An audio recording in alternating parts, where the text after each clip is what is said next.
Hello and welcome to the To Be Like Christ Bible Study podcast, where we explore and explain one chapter of the Bible at a time. My name is Luke and I am thy host, and today's chapter is Genesis 50. We are going to finish up the book today. Let's read the text together before we start. I'm going to be reading from the English Standard Version of the Bible, and while I find it in my Bible, if you have a moment, hit the subscribe button on your podcast player so we can study together again sometime. This is our final study in Genesis. We're bringing this great book to a close, but just keep in mind, this isn't the ending of a story. God's story is going to continue, and it's going to continue right on into Exodus. So although we're kind of concluding one book, don't necessarily think of that as the conclusion of a story, or like a storyline is coming to an end. No, we're just going to continue on in Exodus. So the books of the Bible don't always represent the conclusion of a story or a storyline that we've been following. Before we discuss our context, I do want to mention very quickly that if you didn't hear our announcement about the future of the podcast in our Genesis 45 study, stay tuned to the end of this one, and I'll give you those details again. But for now, let's talk about the context of where we've been leading up to chapter 50. Just go back one chapter and remind ourselves what's been going on so that we can pick up afresh here. In chapter 48 and 49, Jacob, or Israel, has been giving his blessings to his grandchildren and then to his children in the last chapter because he knows that his death is approaching. In fact, in chapter 49, he's on his deathbed and he's giving his final wishes and blessings and prophetic statements over his 12 sons, letting them know what's going to happen in the future. We talked about some of those things in our last study. Some of that is very figurative language, but he predicts that, for example, Judah is going to be the tribe from which rulers and kings come, and we know that that's true from the rest of the history of Israel that we'll read about in later books. He prophesies good things over Joseph and over Benjamin. He also gives some curses in that last chapter. I don't want to say curses, but rebukes at least in that chapter. For example, Reuben, who should have been preeminent over all of his brothers because of some of the sins of his past, and he doesn't get that privilege, and so he doesn't receive the greatest blessing from his father. So we talked about all of that stuff in chapter 49. So after Jacob finishes giving these blessings and rebukes to his children, it says that he puts his feet up in bed and he passes away. So Jacob, or Israel, this great man who we've been following through so much of Genesis, his life has come to an end in chapter 49. Now we're going to wrap up the story of his son Joseph in chapter 50. So let's go ahead and read the text. Then Joseph fell on his father's face and wept over him and kissed him. And Joseph commanded his servants, the physicians, to embalm his father. So the physicians embalmed Israel. 40 days were required for it, for that is how many are required for embalming. And the Egyptians wept over him 70 days. And when the days of weeping for him were past, Joseph spoke to the household of Pharaoh, saying, If now I have found favor in your eyes, please speak in the ears of Pharaoh, saying, My father made me swear, saying, I am about to die. In my tomb that I hewed out for myself in the land of Canaan, there shall you bury me. Now therefore, let me please go up and bury my father. Then I will return. And Pharaoh answered, Go up and bury your father, as he made you swear. So Joseph went up to bury his father. With him went up all the servants of Pharaoh, the elders of his household, and all the elders of the land of Egypt, as well as all the household of Joseph, his brothers, and his father's household. Only their children, their flocks, and their herds were left in the land of Goshen.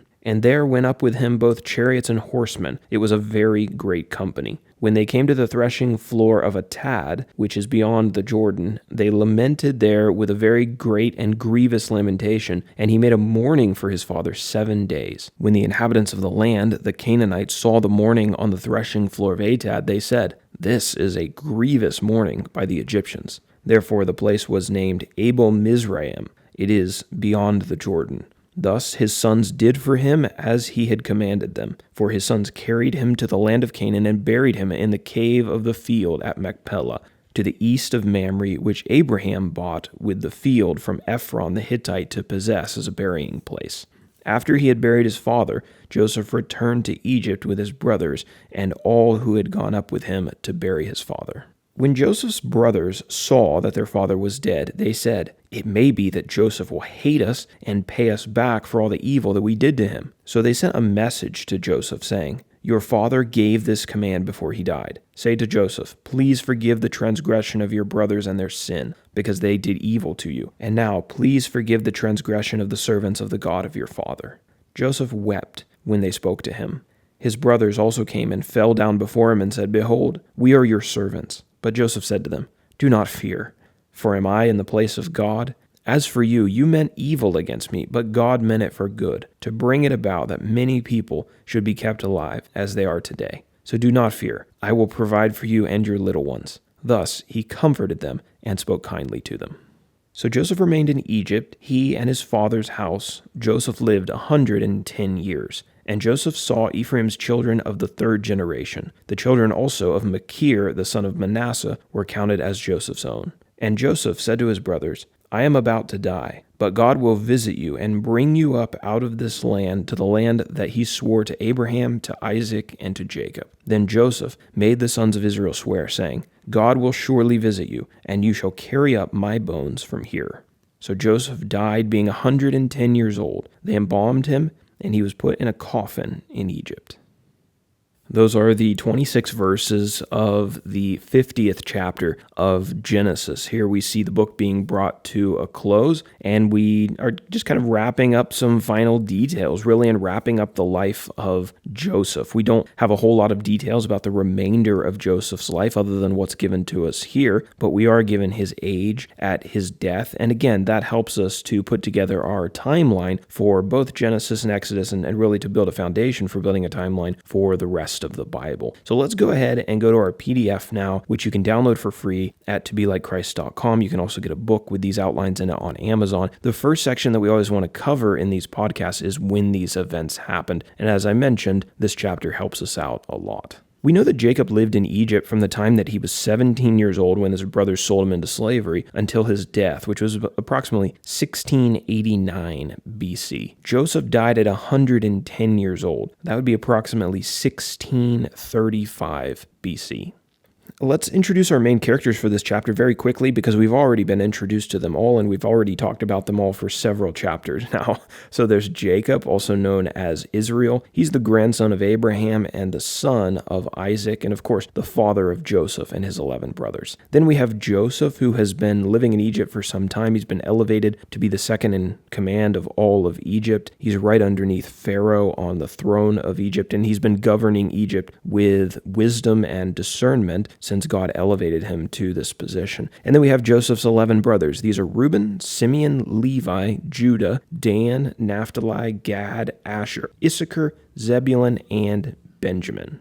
Thinking about our map today and our geography, there's an interesting event that happens in this chapter, quite a journey that takes place here. Of course, we know that Jacob and Joseph both died in Egypt. The text makes that clear. But remember, Jacob made Joseph promise to carry his bones back to Canaan. And so he does that. He takes them to the cave of Machpelah, where Abraham was buried, where Isaac was buried, and this place was located near Hebron, which you'll see on the map, which is just to the southwest of what would become Jerusalem. In order to bury Jacob, they have to make the trip from Goshen all the way up to Hebron, and then they turn around and come right back. So let's go ahead and talk about that in our outline section. Verses 1 through 13 is going to be our first section, Jacob's burial. So after Jacob's death, Joseph commanded the physicians to embalm his father. This was seemingly common practice, at least for significant people in Egypt. I think probably most of us have seen some examples of embalming. If you've ever been to a museum that has Egyptian artifacts, it was a way of preserving the body. And this process took some time. I don't know if you've ever seen a documentary on the embalming process, but it was quite involved, and there were several steps involved in it. So the embalming process took 40 days, and the Egyptians wept for Jacob for 70 days. Now, they didn't do this for everybody, I'm sure, but Jacob was quite significant. He was the father of the man who had saved Egypt and enriched Egypt. And so quite significant, and he gets this mourning period of 70 days. After the 70 days, Joseph fulfills his oath to his father that he made back in chapter 47, and he took his body back to Canaan for burial. He goes to Pharaoh. He says, "Pharaoh, I made this commitment to my father. I need to take a trip to Canaan to go to this cave of Machpelah and bury my father there." That's been his request. So he asks permission from Pharaoh, and Pharaoh grants the permission. Not only does he grant permission for Joseph and his brothers to go back, but actually he's accompanied by a huge group of people, especially dignitaries from Egypt itself. He's accompanied by the elders of Egypt, the servants of Pharaoh, chariots, horsemen, and all of the adults of his father's household. So the respected men of Egypt go to honor Jacob, and they make this, this was no small commitment. As we've mentioned, it's about 450 miles to Hebron from Egypt. And so this huge company of people go to perform this burial and to weep a little bit more for Jacob as they lay him to rest. When they reached the threshing floor of Atad, they lamented for Jacob 7 days. Jacob was buried in the cave of Machpelah, the same cave that Abraham had purchased from the Hittites to bury Sarah all the way back in chapter 23, which feels like a really long time ago now. And it seems like this was quite an event because there's a comment made in the text that the Canaanites, the people of the land, took notice of this company and the mourning that they were doing, and they talked about it as being a very grievous mourning. They probably didn't know all that was going on here, but they could tell from the important people, from the size of the company, that this was quite a significant event. This takes us to our second section in the chapter, verses 14 through 21. Joseph's brothers fear his revenge. So after Jacob's burial, the large company of people comes back to Egypt. And now that their father was dead, Joseph's brothers feared that now he was going to get his revenge on them for selling him into slavery when he was a teenager. So they're thinking, well, he's not taking revenge on us because our father's still alive and our father loves us. But when our father dies, what's going to happen? What is he going to do to us? And, it's sad. I think that this was their mentality. Joseph had forgiven them, but I guess this is what guilt does to you, is that, even after sometimes you've received forgiveness, this guilt still plagues you. And so this is not the way that we want to receive forgiveness. It's a good example of the way that our conscience burns inside of us when we know that we've done something wrong. But Joseph had genuinely forgiven them, and I think that's a beautiful picture of Jesus and what God does for us. And God's genuinely forgiven us. He's not holding this over our heads. He's not holding our past sins over our heads and being like, you just wait and you'll get what's coming to you. No, it's genuine forgiveness. But sometimes we occupy the position of Joseph's brothers in the sense that maybe we can't forgive ourselves, or we just always have it burning in the back of our mind that someday we're going to get what we deserve for all the wrong things that we've done. Luckily for us, we don't have to get the things that we deserve because Jesus has stepped in and substituted himself for us and played the role of being a sacrifice for our sins. But anyway, this is the thought process of Joseph's brothers. Joseph's going to get us now that our father's dead. They sent a message to Joseph asking him to forgive them once again, kind of employing their father's name here to ask forgiveness on their behalf. And Joseph, it says that he wept when he heard them say this.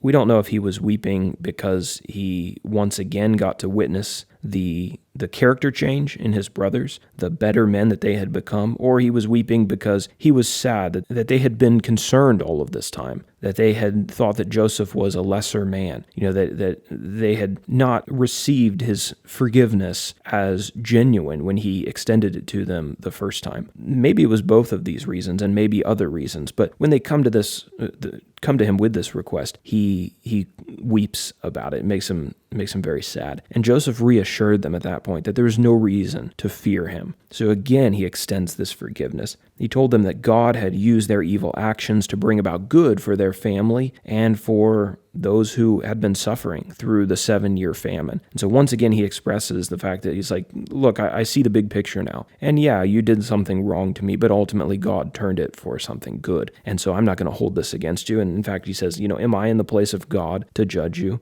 Joseph comforts their anxieties, and the text says that he speaks kindly to them. Here, kind of once and for all, we see that Joseph's forgiveness is genuine and that he's not holding a grudge or holding anything against his brothers, even now that his father is kind of out of the way. So now we've come to our final section in the book of Genesis, verses 22 through 26, the final years of Joseph's life. And these final years are summarized pretty quickly. I think this would probably be pretty interesting reading to read about the rest of the life of Joseph and some more details, but the Bible doesn't give it to us. We just have kind of this quick summary. Joseph lived out the rest of his years in Egypt. He lived to see his great-great-grandchildren through his son Ephraim. Joseph prophesied before his death, or at least he restated his confidence in the promises that God had given to Abraham, to Isaac, and to his father Jacob, that one day his nation was going to leave Egypt and they were going to return to Canaan. And because of that, he asks his family not to leave his bones in Egypt. He asks, similar to his father, that when he dies, his bones be set aside, not buried, so that they can be taken up by future generations and taken to Canaan and buried there when God finally fulfills the promise of giving them that land as their homeland. And indeed, in the book of Exodus, we see that very thing happening when the nation of Israel finally leaves Egypt after the period of the 10 plagues during the time of Moses. We're told that Joseph died at 110 years old. That's interesting because what we are continuing to see here is a decline in lifespan, and it's happening quite quickly. This has been going on since after the flood. Remember, before the flood, they were living to like 900 years old, but very quickly after the flood, the lifespan is decreasing and decreasing and decreasing, and we're getting now closer to something more similar to what we see in the modern day. 110 years old, obviously, super long life for the modern day, but we're definitely moving down. It's definitely a lot less extreme than maybe what Isaac and Abraham were in comparison. They were 175 and into their 180. So Joseph lives to be 110 years old, and we'll still see some people living very long lifetimes, but we are moving down, and the lifespan is beginning to level out, I guess you could say. So Joseph lives to 110. He also was embalmed, and his body was put in a coffin in Egypt, prepared at any moment to be lifted up and taken to Canaan, where he believed he actually belonged. So that finishes our summary for the last chapter of Genesis. Let's talk about an application now, and I've just realized that this application is similar to the one I came up with for chapter 48, but it's a good refresher.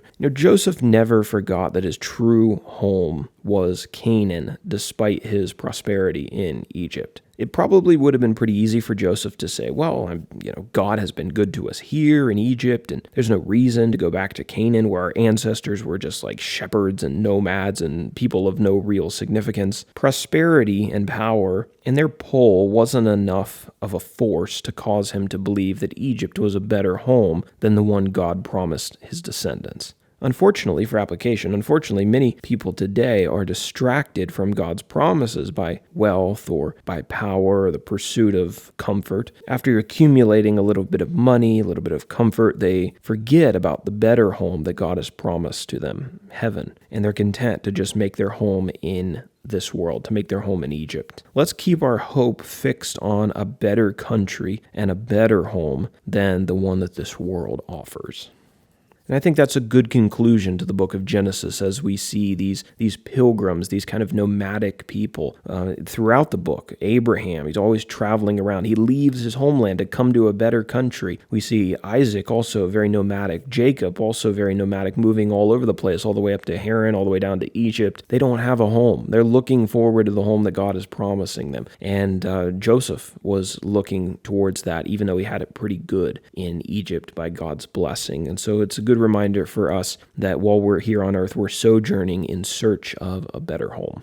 I just wanted to take a moment as we conclude here to thank everybody for joining me along the study in the book of Genesis. I've really enjoyed it, and I say that genuinely, even though I'm about to make the next announcement, which may seem to counter that, but I have really enjoyed being able to expand on the text a little bit more than the 5-minute studies. But that kind of leads us into our announcement, and hopefully you already heard this in our Genesis 45 study, but I am going to put a pause on the podcast here, and we may pick it up sometime in the future, but for now, there's kind of an indefinite pause on it. And the reason for that, I previously explained, is that I just feel stretched too thin in my study and in my work, and I don't want to present things and present material that I haven't thoroughly studied as well as I want to and feel really confident about presenting it. And that seems to have happened a little bit when I'm trying to do these Genesis studies, but I'm also working through our 5-minute Bible studies, which is kind of the main thing that we do on this channel. So we're about to start Ezra in our 5-minute study. So I'm studying for that, but I'm also back here in Genesis. And so it's, in the words of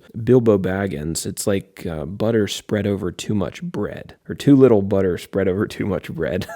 That's kind of how I feel about it. And so I just want to do one thing really well. And I think what we're going to do is just devote all of our time to the 5-minute studies. And my goal still is to finish those, or get close to finishing all of them for the entire Bible this year. At least we'll still release one per day, but at least on my end to finish all of those up. So I'm really going to pour my time and energy into that. And so I think we'll just put a pause on the podcast here, and Lord willing, we'll be able to pick it up again at some point, maybe when the 5-minute studies are over. But I don't want to present something that I'm not proud of and that I feel like sometimes is a little bit rushed. I wouldn't say that I have released anything that I feel like is bad, but I just want it to be better. And so for that reason, I wanted to finish the book of Genesis because I know many people are invested in it, but moving forward, we'll just pause it right here.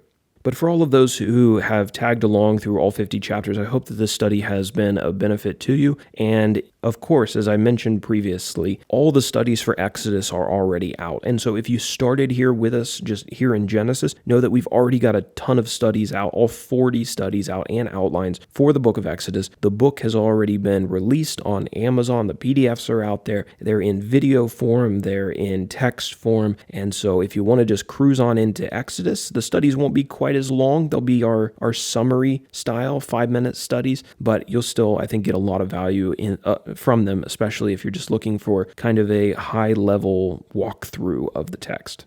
And of course, let me invite you to our Ezra study. That's our current study we're going to be walking through for the next 2 weeks or so. There's only 10 chapters in Ezra. So we're going to be doing that beginning next week. And I'm going to be sending out an email and a notification on YouTube when we're going to start that. I'm anticipating starting it Monday or Tuesday of next week. And so if you want to join us for that, come on over and we'll study in the prophets. We'll be skipping a bunch of time.